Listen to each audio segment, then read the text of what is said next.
नमस्कार मेरे प्यारे साथियों, सभी को जय हिंद जय भारत। आज मैं आपके लिए क्लास 10th का चैप्टर लाइट लेकर आया हूँ। आज बेटा हम लाइट चैप्टर को डिटेल में पढ़ेंगे और मुझे पूरा उम्मीद है, मुझे पूरा विश्वास है कि आज इस चैप्टर को पढ़ने के बाद आपको लाइट चैप्टर में कोई डाउट नहीं रहेगा। ये चैप्टर क्लास 10th के अलावा जो बच्चे कंपटीशन की तैयारी कर रहे हैं और जहाँ जहाँ लाइट चैप्टर सिलेबस में है वहाँ सब जगह ये आज की क्लास काम आने वाली है। चलिए शुरू से अंत तक हमारे साथ जुड़े रहें। आज मैं आपको लाइट की शुरुआत से लेकर और अंत तक की जितनी भी घटनाएं हैं उन सारी घटनाओं के बारे में आपको बताने वाला हूँ। चलिए बेटा सबसे पहले देखते हैं कि लाइट बेटा होता क्या है। लाइट होता है बेटा एक फॉर्म ऑफ एनर्जी, ठीक है। लाइट एक ऊर्जा का ही रूप है, एक एनर्जी की फॉर्म है जो हमारी हेल्प करती है किसके लिए, हमको आसपास की वस्तुओं को दिखाने के लिए। और लाइट का सबसे बड़ा और अल्टीमेट सोर्स हमारे पास क्या है बेटा, सन। हमारे पास क्या है, सन, सूरज हमारे पास लाइट का एक नेचुरल और अल्टीमेट सोर्स है। अभी लाइट के बारे में और क्या क्या चीजें हैं वो हम यहाँ डिटेल में देखेंगे। It travels in straight line, light हमारी स्ट्रेट लाइन में ट्रेवल करती है। दूसरा, its maximum speed is 3 × 10⁸ metre per second. कहां पर है बेटा, ये वैक्यूम में।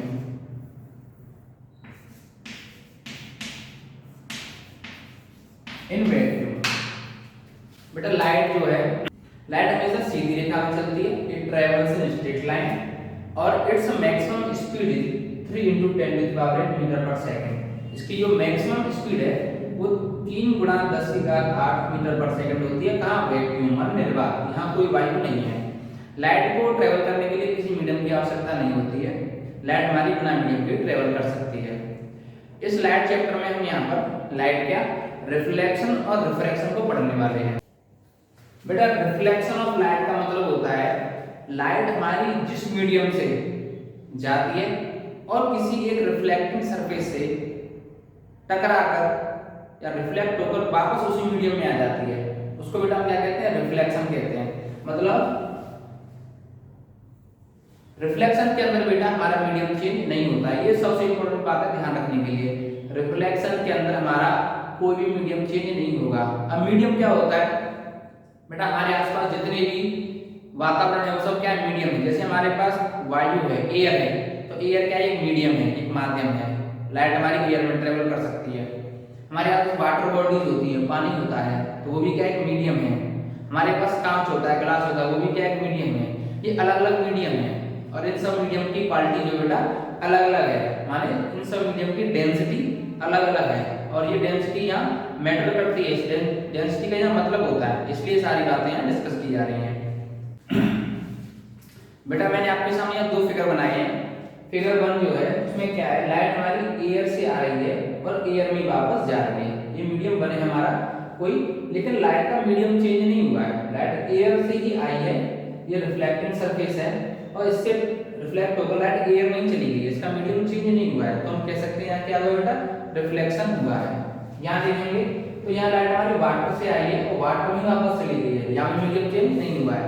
इसका मतलब ये है कि लाइट हमारी जिस मीडियम से आती है उस मीडियम में वापस चली जाती है। बचपन में आप लोगों ने खेल खेला ही होगा, तो सनरेज आती है, सूरज की लाइट आती है, उसके सामने आपने शीशा लगाया होगा और दूसरी जगह उसका रिफ्लेक्शन भी दिया होगा, वो सब क्या बेटा, रिफ्लेक्शन ही है। अब बेटा लॉज ऑफ रिफ्लेक्शन की बात करेंगे तो बेटा रिफ्लेक्शन के 2 लॉ हैं। बेटा फर्स्ट लॉ है the angle of incidence is equal to angle of reflection. अब एंगल ऑफ इंसिडेंस क्या होता है, एंगल ऑफ रिफ्लेक्शन क्या होता है, अभी 1 मिनट में आपको समझ में आ जाएगा। बेटा मान लीजिए ये हमारा कोई प्लेन मिरर है, बेटा क्या हमारा प्लेन मिरर है और जो रिफ्लेक्टिंग सरफेस है इधर क्या हो रहा है बेटा, बैक साइड में पॉलिश हो रखी है जिससे कि हमारी लाइट रे इसके पार आ जाए। ये इधर वाली साइड क्या है बेटा, हमारी रिफ्लेक्टिंग सरफेस है।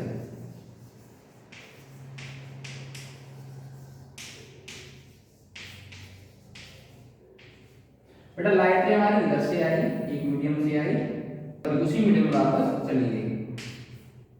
मान लो हमारी AF से आई और AF में चली गई। बेटा जो रिफ्लेक्टिंग सरफेस है इसके परपेंडिकुलर एक हमको नॉर्मल एज्यूम करना होता है। नॉर्मल बेटा फिजिकली प्रेजेंट नहीं होता है, इमेजिनरी लाइन होती है जो रिफ्लेक्टिंग सरफेस है उसके परपेंडिकुलर होती है। और जो एंगल ऑफ इंसिडेंस है ये हमारी इंसिडेंट रे है, इंसिडेंट रे है, और ये नॉर्मल के साथ जो एंगल बनाती है उसी को हम इंसिडेंट एंगल आई बोलते हैं। उसी को हम क्या बोलते हैं? इंसिडेंस एंगल आई बोलते हैं। और ये हमारी रिफ्लेक्टिंग रे है, ये हमारी रिफ्लेक्टिंग रे है, और ये जो एंगल बनाती है इसी को रिफ्लेक्टिंग एंगल आर बोलते हैं।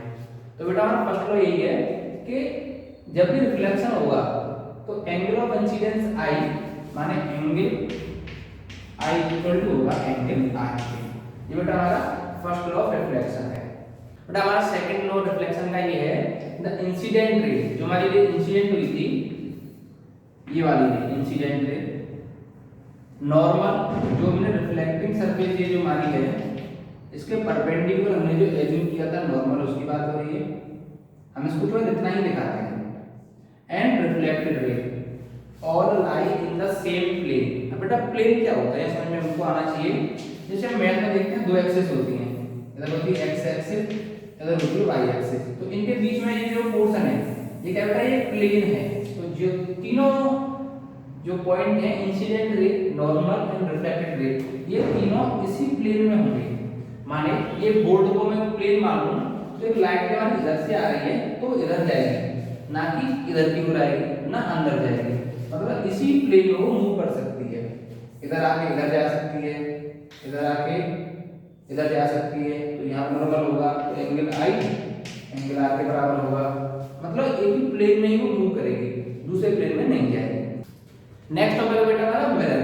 अभी तक हमने रिफ्लेक्शन देखा है, मिरर की एलसी देखा है। बेटा मिरर को क्या किसको बोलते हैं हम? जो भी मिरर पहले क्या होता है? एक सिंपल ग्लास होता है, कांच होता है, ठीक है बेटा? एक कांच होता है जिसमें से आपका रे जा सकती है। अब इसकी दूसरी साइड क्या कर देते हैं बेटा? पॉलिश कर देते हैं। और पॉलिश माने पेंट कर देते हैं। ये मान लीजिए आप सीधी सी भाषा में क्या करते हैं? पेंट कर देते हैं। और ये पेंट जो होता है ये रेड ऑक्साइड या सिल्वर दोनों में से किसी एक का पेंट पीछे साइड में कर देते हैं। अब इस पेंट से क्या होता है?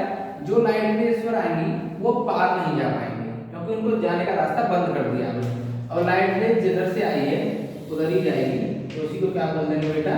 मिरर बोल देंगे। और ये बेटा कौन सा मिरर कहलाएगा? Plane mirror.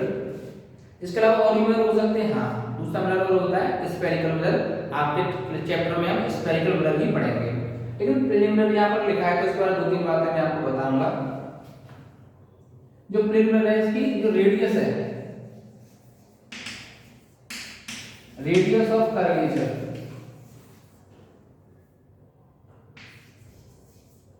बेटा ये होती है इनफाइनाइट, अनंत होती है, इनफाइनाइट। ये बहुत इंपॉर्टेंट बात है और एग्जाम में पॉइंट ऑफ व्यू से ये पूछा जाता है कि जो प्लेन मिरर होता है उसकी रेडियस ऑफ कर्वेचर कितनी होती है? उसको बेटा हम इनफाइनाइट बोल देते हैं। इनफाइनाइट क्यों होती है? मान लीजिए ये हमारे पास एक बहुत बड़ा कर्वेचर है। अब इसमें से हमने छोटा सा पार्ट निकाल लिया, इस तरह से हमने इतना पार्ट निकाल लिया और इस पार्ट में हमने क्या कर दी? पॉलिश कर दी। तो बेटा ये पार्ट जो हमारा स्ट्रेट लाइन से हमको दिखाई दे रहा है, ठीक बेटा? तो हम ये मान सकते हैं कि जो हमारा स्ट्रेट लाइन वाला जो मिरर होता है वो एक बहुत बड़ी, एक वेरी लार्ज स्फीयर में से बनाया गया है, इसलिए हम उसको क्या बोलते हैं? इसकी रेडियस को इनफाइनाइट बोल देते हैं। दूसरा, प्लेन मिरर से जो इमेज बनती है, इमेज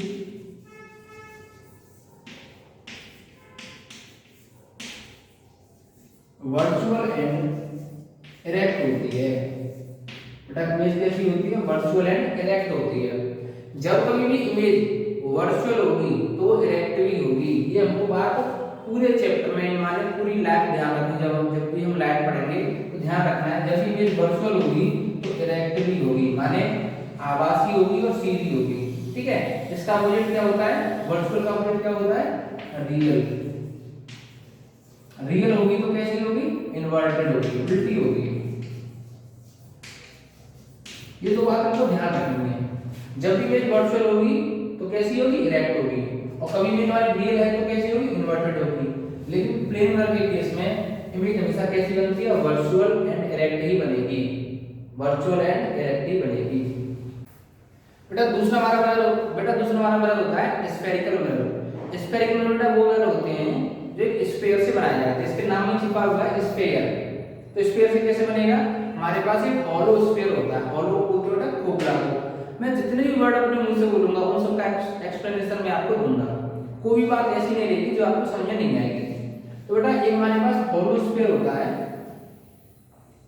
बेटा ये हमारे पास कोई हॉलो स्फीयर ऑफ ग्लास है, खोखला कांच का गोला है, इसको यहाँ से हमने कट कर दिया इस तरह से, ये वाला पार्ट हमने निकाल के इधर ले लिया, ये वाला पार्ट निकाल के हमने इधर ले लिया।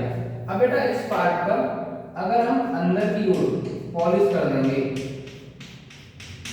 तो बाहर वाली सतह बेटा क्या हो जाएगी, रिफ्लेक्टिंग हो जाएगी। तो इसी को हम क्या बोल देंगे, कॉन्वेक्स। क्या बोल देंगे बेटा, कॉन्वेक्स मिरर। अगर हमने इसी पार्ट के आउटसाइड में अगर पॉलिश कर दी तो इसको क्या बोल देंगे बेटा, कॉनकेव मिरर। क्या बोल देंगे बेटा, कॉनकेव मिरर। बेटा बच्चे 10th पास कर जाते हैं, 11th 12th तक पहुंच जाते हैं, लेकिन उनको कॉनकेव और कॉन्वेक्स में अंतर समझ में नहीं आ पाता। तो मैं बहुत अच्छी बात बताऊंगा आपको, बेटा इसमें एक वर्ड चला हुआ केव, और केव का मतलब क्या होता है, गुफा। तो बेटा गुफा जैसा मतलब नहीं बन रहा है, इसी में गुफा जैसी आकृति बन रही है, तो बेटा ये क्या कहलाएगा, हमारा कॉनकेव कहा जाएगा। और जब ये कॉनकेव हो जाएगा दूसरा मिरर अपने आप क्या हो जाएगा बेटा, कॉन्वेक्स हो जाएगा। याद करने के लिए आप इसको ऐसे याद कर सकते हैं।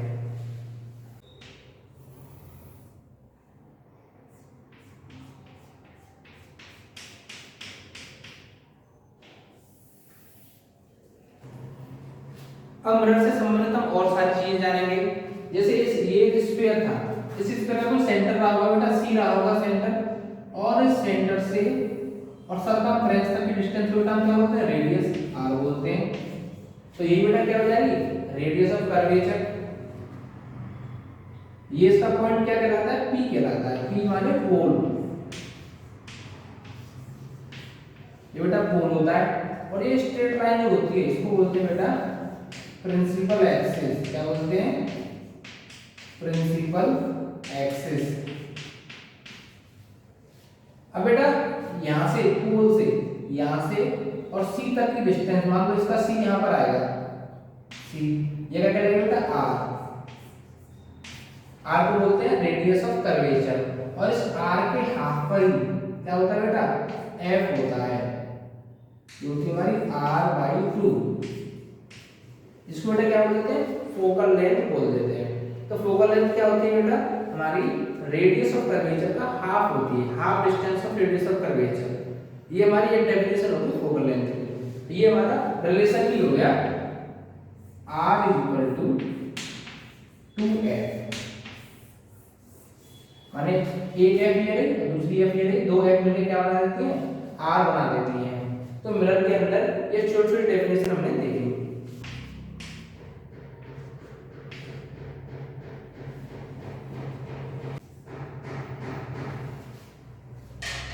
तो बेटा अब हमें मिरर के फोकस के बारे में जानेंगे। मिरर का फोकस क्या होता है, जितनी भी लाइट, ये हमारा प्रिंसिपल एक्सिस है, बीच वाली लाइन क्या है बेटा, प्रिंसिपल एक्सिस है, मुख्य अक्ष है, और मुख्य अक्ष के पैरेलल दो रे ऊपर है, दो रे नीचे है। कितनी भी रे हो सकती है, अनलिमिटेड लाइट ऑफ रे हो सकती है।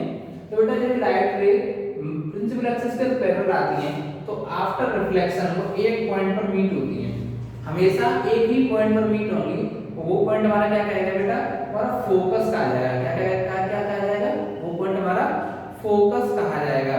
और बेटा जो पोल होता है मिरर का, जो पोल होता है P, पोल से लेकर फोकस तक की डिस्टेंस क्या कही जाती है, फोकल लेंथ कही जाती है। तो हमने यहाँ दो चीज कवर की, क्या, फोकस क्या होता है, all light rays parallel to principal axis. अब पैरेलल का मतलब क्या होता है कि ये जो लाइट रे हैं ये हमेशा प्रिंसिपल एक्सिस से इक्वल डिस्टेंस पर रहेंगी, इनकी डिस्टेंस कभी कम नहीं होगी, तुम्हारी पैरेलल लाइट रे हो जाएंगी।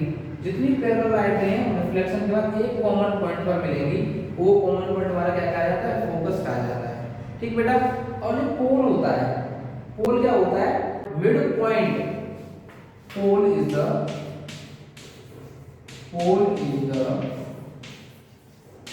Mid point of the mirror. Pole क्या होता है, मिड पॉइंट होता है मिरर का। जितनी भी डिस्टेंसेस हैं, सारी की सारी डिस्टेंसेस हमेशा पोल से ही मेजर की जाएंगी। ये बात बहुत इंपॉर्टेंट है और बहुत अच्छे से हमको ध्यान रखनी है ना। मेजर करने को तो हम एफ से पी भी मेजर कर सकते हैं, लेकिन वो गलत माना जाएगा। डिस्टेंस हमेशा बेटा पोल से ही मेजर की जाएंगी, पोल से एफ तक, या पोल से सी तक, या पोल से ऑब्जेक्ट की डिस्टेंस, या पोल से इमेज की डिस्टेंस, हमेशा सारी डिस्टेंस पोल से ही मेजर की जाएंगी। ये बात बहुत ज्यादा इंपॉर्टेंट है। बच्चे यहाँ पर बहुत गलती करते हैं कि इधर से ना मेजर कर लेंगे तो क्या, नहीं, जो बात सही है वही सही मानी जाएगी। डिस्टेंस सारी हमेशा पोल से ही मेजर की जाएंगी। दूसरी बात, ये जो मिरर हमारे पास कौन सा मिरर है, कॉनकेव मिरर। मिरर बेटा कौन सा है, कॉनकेव। यहाँ पर के बन रही है, गुफा जैसा बन रहा है। ठीक, तो बेटा कॉनकेव मिरर का जो फोकस होता है वो एक्चुअल होता है, माने कॉनकेव मिरर के फोकस पर लाइट एक्चुअली मीट करती है। ठीक, जब भी कॉन्वेक्स पे नहीं, तो ये हम कॉन्वेक्स मिरर को देखेंगे। ये बेटा कॉन्वेक्स मिरर है क्योंकि इसकी इनसाइड क्या हो रखी है, पॉलिश हो रखी है, और आउटसाइड क्या, रिफ्लेक्टिंग है। जब कोई light ray parallel to principal axis convex mirror पर आएंगी तो बेटा होगा क्या, वो लाइट रे बाहर की ओर, ऊपर की ओर चली जाएंगी, क्योंकि रिफ्लेक्टिंग सरफेस ऐसी है, आके ऐसे जाएंगी। लेकिन वो पीछे की ओर एक कॉमन पॉइंट पर appears टू मीट, मिलती ही प्रतीत होंगी एक कॉमन पॉइंट। यही कॉमन पॉइंट बेटा हमारा क्या कहा जाएगा, बेटा वो लाइट के ऊपर की ओर चली जाएंगी, लेकिन बैक साइड में एक कॉमन पॉइंट और मिलती प्रतीत होंगी, तो वही कॉमन पॉइंट बेटा हमारा क्या कहा जाएगा, फोकस कहा जाएगा। और ये हमारा पोल कहा जाएगा। यहाँ जो डिस्टेंस है वो पोल से फोकस को मेजर की जाएगी। ठीक बेटा, ये हमको ध्यान रखना है। बेटा अभी हम देखेंगे कि इमेज कैसे बनती है, किसी मिरर से इमेज कैसे बनती है। किसी डिस्टेंस पर हमने ऑब्जेक्ट को रखा है तो इमेज कहाँ बनेगी, ऑब्जेक्ट हमारा यहाँ रखा है तो इमेज कहाँ बनेगी, वो सारी चीजें हम देखने वाले हैं। तो उससे पहले हमें देखना होगा रूल क्या है, इमेज बनने के रूल क्या है। रूल, नियम क्या है, रूल 1। बेटा रूल 1 वही है जो हमने फोकस के लिए देखा। कोई भी लाइट रे अगर प्रिंसिपल एक्सिस के पैरेलल आ रही है तो आफ्टर रिफ्लेक्शन कहां से जाएगी, वो फोकस से जाएगी। ये हमको बहुत ध्यान रखनी बात।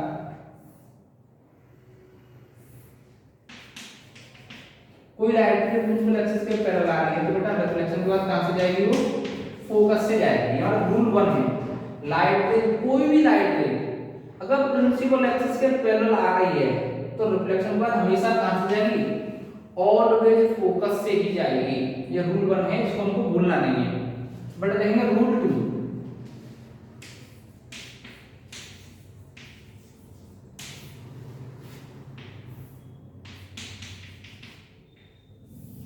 अगर बेटा कोई लाइट रे फोकस से होकर आ रही है, ये फोकस है और फोकस से होकर आई है, तो आफ्टर रिफ्लेक्शन थ्रू पैरेलल हो जाएगी।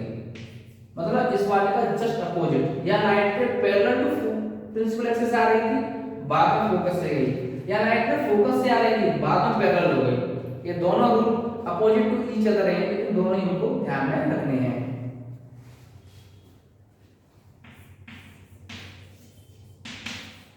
रूल 3 है बेटा,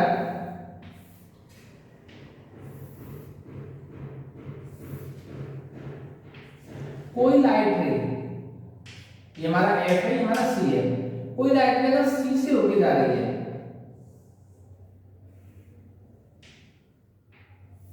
अगर कोई लाइट रे सी से होके जा रही है,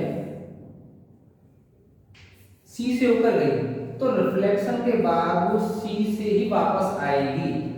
ये बहुत ही इंपॉर्टेंट बात है। कोई भी लाइट अगर सी से होकर जा रही है तो रिफ्लेक्शन के बाद सी से होकर ही वापस आएगी।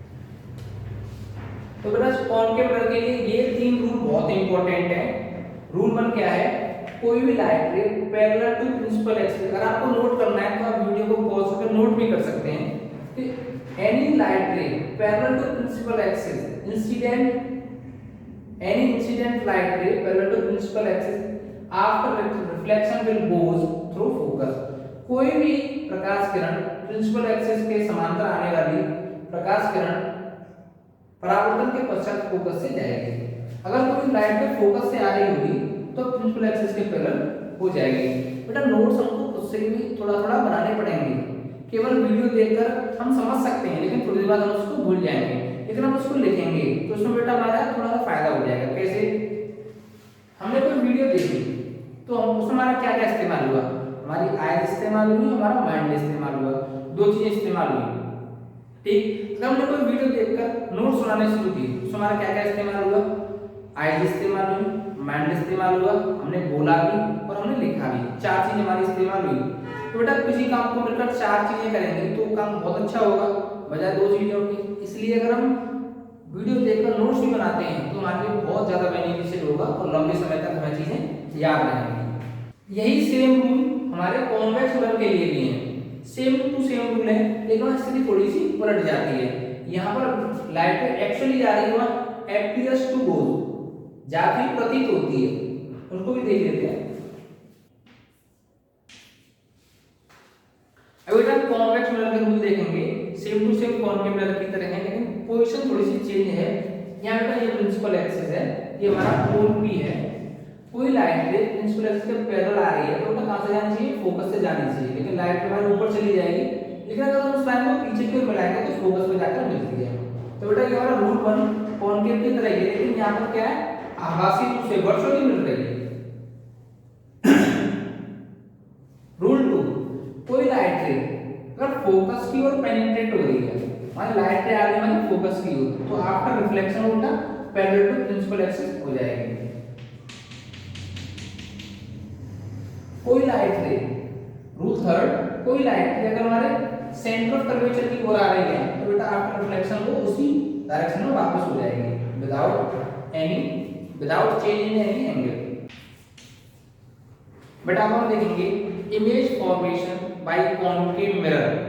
बेटा इमेज फॉर्मेशन के लिए हमको ऑब्जेक्ट को सबसे पहले हम रखेंगे इनफाइनाइट पर, फिर थोड़ा और पास लाएंगे, फिर थोड़ा और पास, हम उसकी सारी पोजीशनें देखेंगे। हम ऑब्जेक्ट को कहां रख सकते हैं उन सारी जगह हम ऑब्जेक्ट को रखकर देखेंगे, फिर देखेंगे उसकी इमेज कहां बन रही है। एक एक करके हम देखते हैं। फर्स्ट हम रखते हैं ऑब्जेक्ट को एट इनफाइनाइट। आज ही की वीडियो हमने देखा है कि इनफाइनाइट से लाइट रे जब प्रिंसिपल एक्सिस के पैरेलल आती हैं तो बेटा कहां से जाती हैं वो, बोलिए बेटा कहां से जाती हैं वो, फोकस से जाती हैं। कहां से जाती है बेटा, फोकस से जाती है। तो बेटा अगर हमारा ऑब्जेक्ट एट इनफाइनाइट है तो इमेज कहां बनेगी, इमेज कहां बनेगी बेटा, इमेज बनेगी एट फोकस। कहां बनेगी, एट फोकस। कैसे बनेगी, वेरी सिंपल,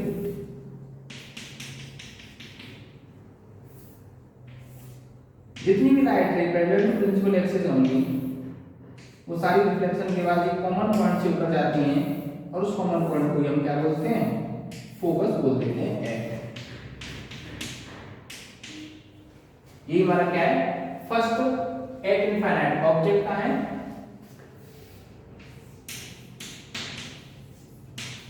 ऑब्जेक्ट हमारा इनफाइनाइट पर है और इमेज हमारी कहां है, फोकस पर है। अब देखिए ऑब्जेक्ट इनफाइनाइट पर कितना ही बड़ा हो सकता है, तो लाइट रे इतनी आ रही है तो ऑब्जेक्ट कम से कम इतना बड़ा तो रहा होगा, लेकिन उसकी इमेज कैसी बन रही है, पॉइंट साइज बन रही है।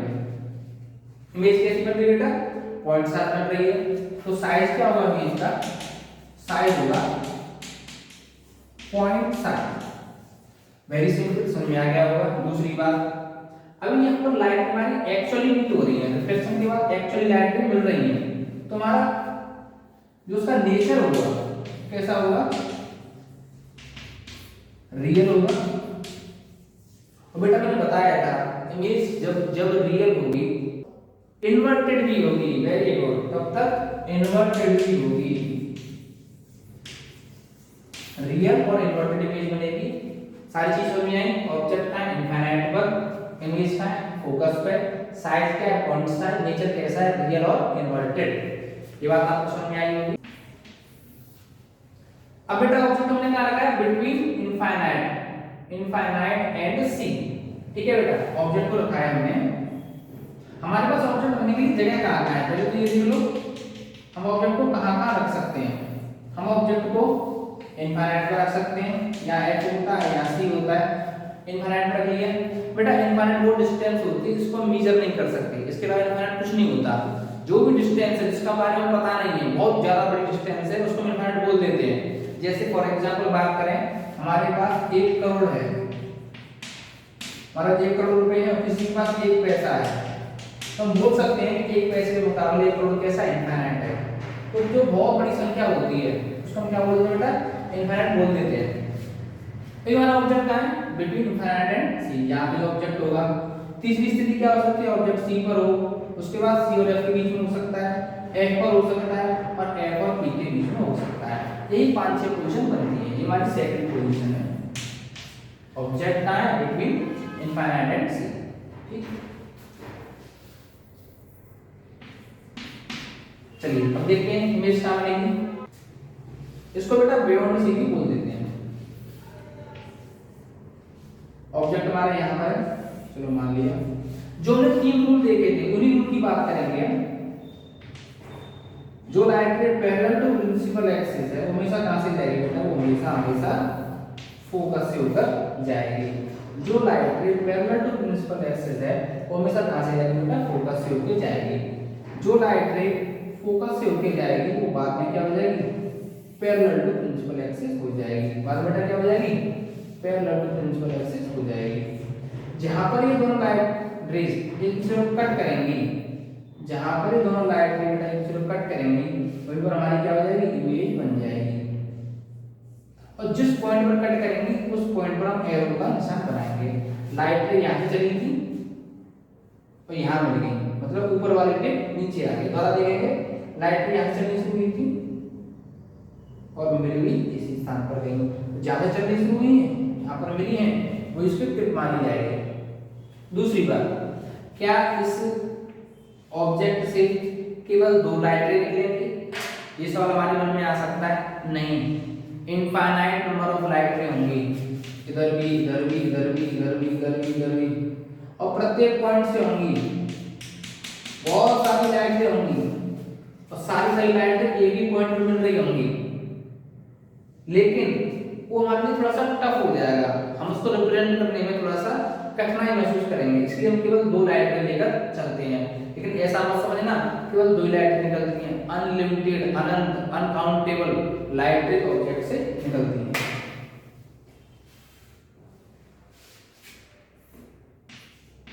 अब देखिए बेटा, इमेज क्या बन रही है, बिटवीन एफ एस सी और एफ के बीच में बन रही है, साफ दिख रहा है, बिटवीन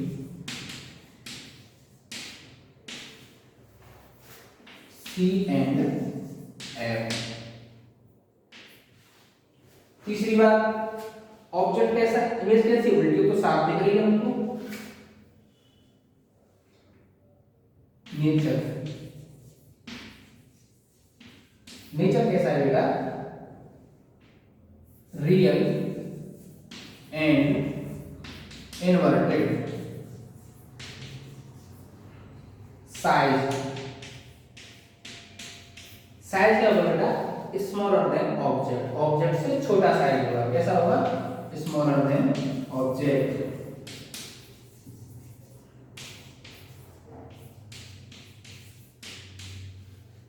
ये इसके पॉइंट माने जाएंगे। बिटवीन सी, इनफाइनाइट और सी के बीच में अगर ऑब्जेक्ट है तो इमेज क्या बनती है, एफ और सी के बीच में। कैसी होती है, ऑब्जेक्ट से छोटी होती है। नेचर कैसा होता है, रियल एंड इनवर्टेड होता है। इस बार बेटा ऑब्जेक्ट को हम सी पर मानेंगे, ऑब्जेक्ट का हमारा सी पर है।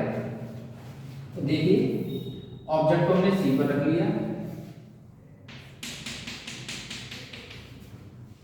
ये हमारा एफ है, ये हमारा सी है, इसका डबल जस्ट सी होता है, ऑब्जेक्ट हमारे यहाँ रखा हुआ। तो जो लाइट रे हमारी parallel to principal axis,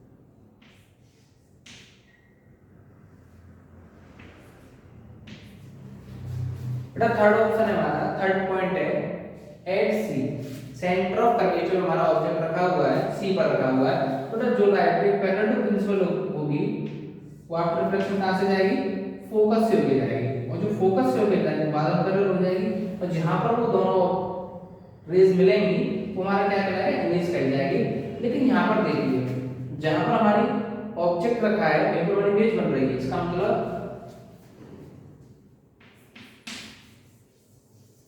image क्या बनेगी, एट सी पर ही बनेगी। साइज क्या होगा इमेज का, सेम साइज, सेम साइज की इमेज बनेगी। हमेशा सी पर कैसे बनती है बेटा, सेम साइज की इमेज बनती है। नेचर कैसा होगा उसका, नेचर रियल एंड इनवर्टेड। तो नेचर कैसा होगा, रियल एंड इनवर्टेड। नेचर कैसा होगा बेटा, रियल एंड इनवर्टेड होगा। ये तीसरा पॉइंट भी आपको समझ में आया होगा।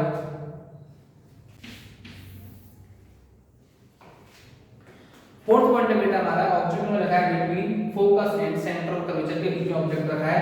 तो देखेंगे इमेज कहां बनेगी, इमेज का साइज कैसा होगा और नेचर कैसा होगा।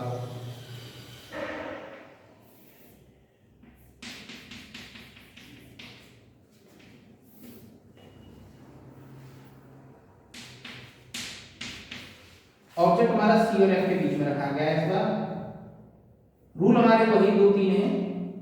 जो लाइट के पैरेलल टू प्रिंसिपल एक्सिस होगी वो कहां से जाएगी, फोकस से। इस बात को तो बेटा ऐसे रख लो जैसे तुम्हारा नाम हो, जैसे हमको अपना नाम याद रहता है, ऐसी ही बात याद होनी चाहिए कि जो लाइट के पैरेलल टू प्रिंसिपल एक्सिस होगी वो फोकस से ही जाएगी, और जो फोकस से जा रही है वो बाद में पैरेलल हो जाएगी। ये दो बातें तो हमको हमेशा याद रहनी चाहिए। और तीसरी बात भी कठिन नहीं है, जो लाइट पे सी से होगी जाएगी बाद में सी पर आकर ही मिलेगी, उसी तरह की हम सभी जानते हैं। और जो लाइट रे इस सी की डायरेक्शन में होगी, यहाँ से बहुत सारी लाइट रे निकलती, मैंने पहले बताया था आपको। जो लाइट रे इस सी की डायरेक्शन में होगी इस तरह से, जो ऊपर जाकर इस रास्ते से आ रही होगी,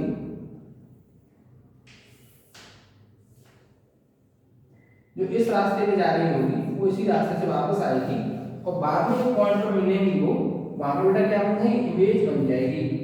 अब बेटा हमको दिख रहा होगा हमारा ऑब्जेक्ट इतना छोटा था, ऑब्जेक्ट छोटा था लेकिन इमेज कैसी हो गई, बड़ी हो गई। इमेज कैसी हो गई बेटा, बड़ी हो गई।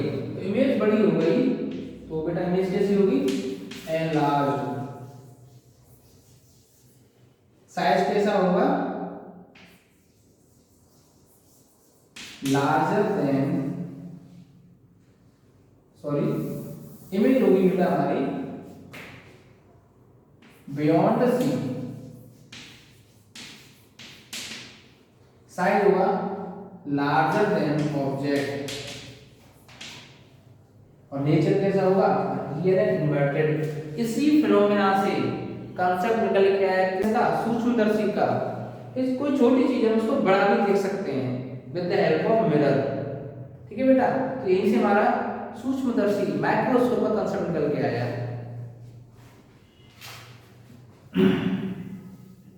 हम एक चीज और देख पा रहे होंगे कि जैसे जैसे ऑब्जेक्ट हमारा नजदीक आते जा रहा है, जैसे ऑब्जेक्ट हमारा नजदीक आते जा रहा है, इमेज साइज क्या होता जा रहा है, बड़ा होता जा रहा है। पहले फोकस में बहुत छोटा था, फिर एपर्चर थोड़ा बड़ा होगा, फिर सी पर बराबर हो गया, अब और बड़ा हो गया, आगे और बड़ा होगा। ठीक बेटा, जैसे जैसे ऑब्जेक्ट नजदीक आता जा रहा है हमारे पोल के, वैसे वैसे ऑब्जेक्ट की इमेज का साइज क्या होता है, बढ़ता जा रहा है, बढ़ता जा रहा है।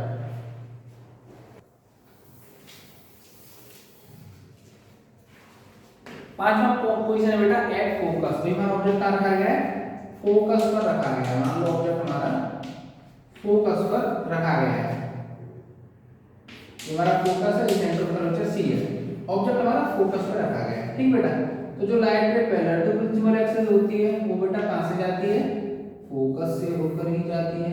कहां से जाएगी वो फोकस से होकर जाएगी। Very good. जो लाइट रे सेंट्रल कर्वेचर की सीध में होगी वो सेंट्रल कर्वेचर से होकर जाएगी। इस तरह से दो लाइट रे चली जाएंगी। ठीक बेटा, इस तरह से ये इधर जा रही है, इधर चली जाएगी और ये लाइट रे पैरेलल चली जाएंगी, पैरेलल चलती जाएंगी, चलती जाएंगी, चलती जाएंगी, कहीं भी नहीं मिलेगी। हम ये मान लेते हैं कि मान लो लाइट रे इनफाइनाइट पर जाकर मिल रही होंगी, ना मिल रही होंगी, इनफाइनाइट पर जाकर मिल रही होंगी। तो बेटा देखो फोकस ने बदला ले लिया। बदला कैसे ले लिया? आपने पहले देखा होगा कि जब लाइट रे इनफाइनाइट से आती थी तो फोकस में मिलती थी, अभी फोकस से जा रही है तो डायरेक्ट मिलेंगे, just opposite to each other. First position और फिफ्थ पोजीशन, फर्स्ट पोजीशन और पोजीशन क्या है? अपोजिट टू ईच अदर है, हमको याद करने में आसानी होगी। इमेज एट इनफाइनाइट साइज कैसा होगा? Very large. और नेचर कैसा होगा? नेचर वही होगा रियल एंड इन्वर्टेड। बेटा एक चीज और ध्यान रखिए, ये हमारा जो प्रिंसिपल एक्सेस है, प्रिंसिपल एक्सेस के नीचे कभी इमेज बनेगी, प्रिंसिपल एक्सेस के नीचे कभी इमेज बनेगी तो बेटा कैसी होगी? इन्वर्टेड होगी और रियल होगी। ये पॉइंट पे हमको ध्यान रखना चाहिए, क्योंकि जितनी भी इमेज यहाँ बन रही हैं सारी की सारी प्रिंसिपल एक्सेस के नीचे बढ़ रही है, वो सारी की सारी कैसी हैं? रियल इन्वर्टेड है। तो ये 5 पोजीशन को ध्यान में आई होंगे। एक बार और रिवीजन करेंगे तो आपको अच्छे समझ में आएगा। मैं अभी एक लाइन में 5 चीजें आपको दिखा दूंगा, उससे आपको बहुत ज्यादा आसानी होगी समझने में। बेटा अभी भी मन नहीं भरा, जो प्रयोग करने वाले हैं साइंटिस्ट, उनका अभी भी मन नहीं भरा। उन्होंने क्या किया? ऑब्जेक्ट को रखा फोकस और पोल के बीच में। अब यहाँ पर देखिए क्या होता है, ऑब्जेक्ट को रखा फोकस और पोल के बीच में, कोई दिक्कत नहीं, रख लो, जहां की मर्जी आप बाहर रख सकते हो। तो जो लाइट पे पैरेलल टू प्रिंसिपल एक्सिस जाएगी वो फोकस से जाएगी, लेकिन हमको तो रूल याद होना चाहिए, बाकी कोई दिक्कत कभी कहीं नहीं आएगी। और जो लाइट है हमारी इस सेंट्रल कर्वेचर की सीरीज में होगी, वो जिस रास्ते से गई है उसी रास्ते वापस चली जाएगी, ठीक है, कोई दिक्कत नहीं, हमें रूल पता है। अब देखो बेटा हो क्या रहा है, पीछे की ओर लाइट फैलती जा रही है, पीछे की ओर क्या है? फैलती जा रही है। तो ये कंफर्म है कि पीछे की ओर फैलेंगी तो मिलेंगी तो कहीं नहीं, लेकिन ऊपर की ओर अगर इनको बढ़ाएंगे तो एक पॉइंट पर ये मिल जाएंगी। तो यहाँ हमारी ये इमेज बन जाएगी, लेकिन ये इमेज कैसी होगी? ये इमेज बेटा वर्चुअल होगी, क्योंकि एक्चुअल में तो लाइट के पीछे इधर चली गई ना, दूर चली गई, लेकिन अपोजिट साइड में लाएंगे तो इमेज कैसी बनेगी? इमेज कहाँ बनेगी? पहले तो behind the mirror.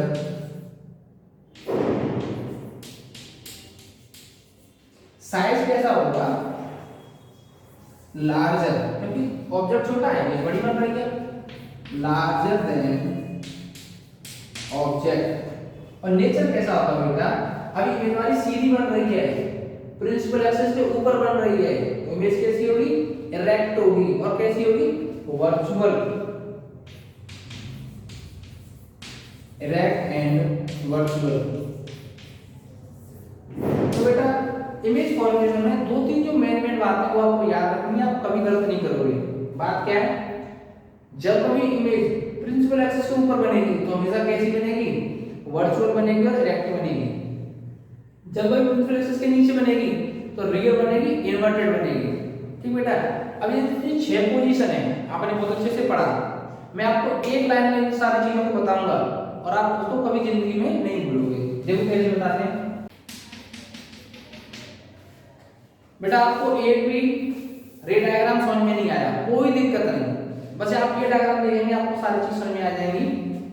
Infinite, C, F और पी, ये 4 पॉइंट हमारे पास है। पहला हमारा ऑब्जेक्ट इनफाइनाइट पर है तो इमेज का बनेगी बेटा फोकस पर बनेगी 1 डैश, ऑब्जेक्ट 1 इमेज 1 डैश। दूसरा ऑब्जेक्ट हम 1 सी और एफ के बीच में लेके आएंगे पोजीशन 2 पर, तो इमेज का बनेगी बेटा 2 डैश, सी और एफ के बीच में है। तीसरी पोजीशन हमारी सी पर थी तो इमेज का बनेगी बेटा सी पर ही बनेगी 3 डैश। चौथी पोजीशन हमारी सी और एफ के बीच में थी बेटा, इमेज का बनेगी यहाँ पर 4 डैश, सी के पीछे रिलेशन समझ में आ रहा होगा, 1 2 3 4, 1 2 3 4। पांचवी पोजीशन हमारी बेटा फोकस पर आ जाएगी, इमेज का बन जाएगी इनफाइनाइट पर ये 5 डैश 1 2 3 4 5 1 2 3 4 5। मुझे लगता है आपको बहुत अच्छा लग रहा होगा, समझ में आ रहा होगा। छठी पोजीशन हमारी अगर यहाँ पर है तो छठी पोजीशन फिर पीछे की ओर आ जाएगी 6 डैश। बस ये अगर आपको ये कोड याद है और आपको 2-3 रूल याद है, रूल कौन से, जो light ray parallel to principal axis है वो रिफ्लेक्शन के बाद फोकस से जाएगी, और जो पैरेलल टू फोकस है, जो फोकस से होके आ रही है बाद में पैरेलल हो जाएगी, और तीसरा जो सेंटर ऑफ कर्वेचर से लाइट रे जाएगी उसका कोई भी विचलन नहीं होगा, कोई भी उसका डायवर्जेंस या कोई भी उसका रिफ्लेक्शन सेम डायरेक्शन में होगा, रिफ्लेक्शन उसका सेम डायरेक्शन में होगा। ठीक बेटा।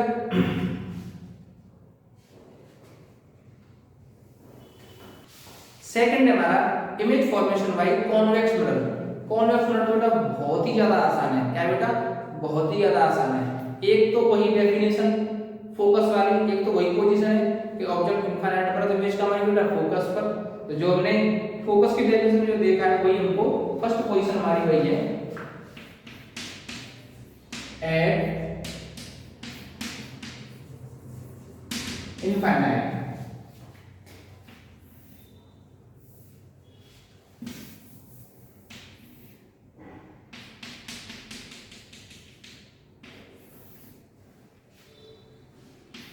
इनफाइनाइट हमारा ऑब्जेक्ट है, लाइट भी इनफाइनाइट से आ रही है,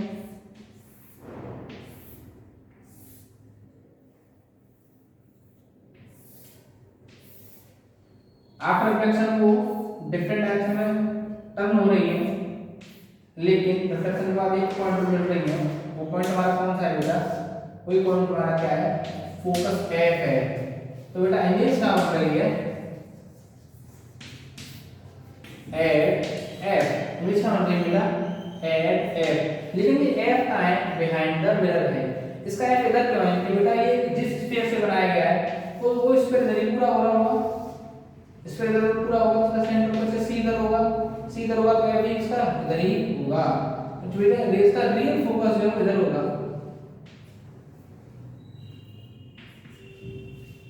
साइज कैसा होगा, पॉइंट साइज। जब कभी फोकस पर इमेज बनती है तो बेटा हमेशा इमेज कैसी होगी, पॉइंट साइज की होगी। तो बेटा नेचर कैसा होगा, नेचर होगा बेटा रियल एंड सॉरी नेचर कैसा होगा बेटा,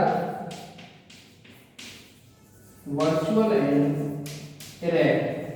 तो नेचर कैसा होगा, वर्चुअल एंड इरेक्ट होगा, क्योंकि ये हमारी कैसी इमेज बनेगी ना, वर्चुअल बनेगी। और इमेज जब भी वर्चुअल होती है तो हमेशा बेटा कैसी होती है, इरेक्ट भी होती है। वर्चुअल के साथ कैसी होती है, इरेक्ट भी होती है। इस पोजीशन के अलावा ऑब्जेक्ट कहीं भी रखा जाए हमेशा इमेज कहां बनेगी, पोलर फोकस के बीच में बनेगी। ऑब्जेक्ट कहीं भी रखा जाए इमेज हमेशा पोलर फोकस के बीच में ही बनेगी।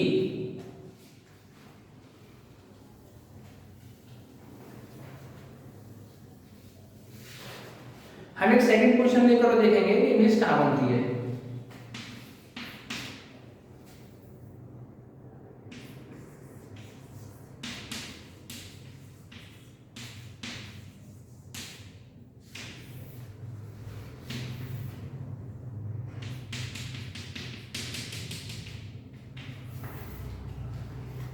बेटा हमारा कॉन्वेक्स मिरर है, इसका ये पोल P है और ये इसका रियल फोकस F है और ये इसका रियल सेंटर कर्वेचर C है। इसकी इक्वल डिस्टेंस पर एक वर्चुअल फोकस F डैश और वर्चुअल डिस्टेंस C डैश हमको लेनी पड़ेगी ताकि हम डिस्टेंस को ऑब्जेक्ट को बिटवीन F और C रख सकें। ऑब्जेक्ट हमने C और F के बीच में रख दिया, ठीक, कोई बात नहीं। हमने जो रूल पढ़े उन्हीं रूल पे चलेंगे। जो light ray parallel to principal axis है और रिफ्लेक्शन के बाद डाइवर्ट हो जाएगी, लेकिन पीछे की ओर फोकस पर मिलती appears to meet at focus, focus पर मिलती प्रतीत होगी। और जो लाइट रे ऐसे सी की डायरेक्शन में आ रही होगी, जो लाइट रे ऐसे सी की डायरेक्शन में आ रही होगी, जो लाइट रे सी डायरेक्शन में आ रही होगी उसी डायरेक्शन में वापस चली जाएगी। लेकिन जहां पर ये दोनों काटेंगे वहां पर क्या बन जाएगी, इमेज बन जाएगी। तो यहाँ पर इमेज बेटा यहाँ बनेगी एफ और पी के बीच में। हमेशा इमेज एफ और पी के बीच में ही बनेगी, चाहे हमारा ऑब्जेक्ट कहीं भी रखा जाए। बेटा साइज क्या होगा, स्मॉलर देन ऑब्जेक्ट। बेटा साइज होगा स्मॉलर देन ऑब्जेक्ट। और नेचर कैसा होगा, नेचर होगा वर्चुअल एंड इरेक्ट। बेटा नेचर कैसा होगा, इरेक्ट एंड वर्चुअल हमारा नेचर इस इमेज का होगा। अभी मैं इसके लिए एक लाइन बताता हूं आपको, आप ये भी कभी नहीं भूलोगे।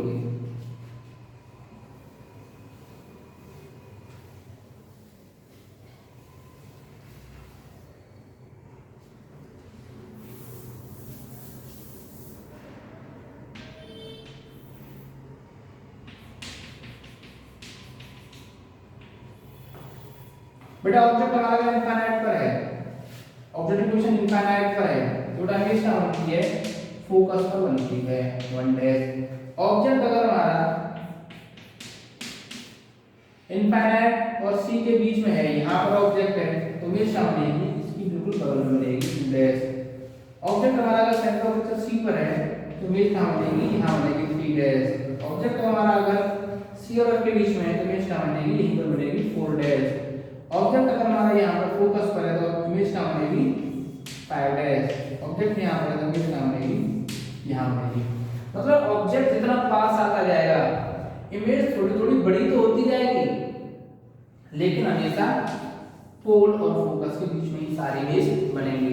आप एक लाइन में पूरा डायग्राम याद कर सकते हो। तो बेटा आज हम केवल क्लास यहीं तक रखेंगे। आज हमने रिफ्लेक्शन देखा, मिरर से इमेज कैसे बनती है ये देखा। आगे वाली क्लास में हम लेंसेज पढ़ेंगे और लेंसेज से इमेज कैसे बनती है वो देखेंगे। वो भी बेटा अगर हम कंसेप्ट से लेंगे तो बहुत सिंपल है। जिस तरह से इसकी लाइन बनाई है मैंने, एक ही लाइन में पूरा हमने कवर किया है, इस तरह से मैं आपको लेंस की भी एक ही लाइन में पूरा कवर करके दिखाऊंगा। बस आप जुड़े रहिए। और जिन छात्रों को अब जो छात्र क्लास 10th में हैं और जिनका टर्म का एग्जाम होने वाला है वो इस वीडियो को अवश्य देखें और अपने और साथियों को बताएं। हमारे चैनल के साथ जुड़ें। जय हिंद, जय भारत।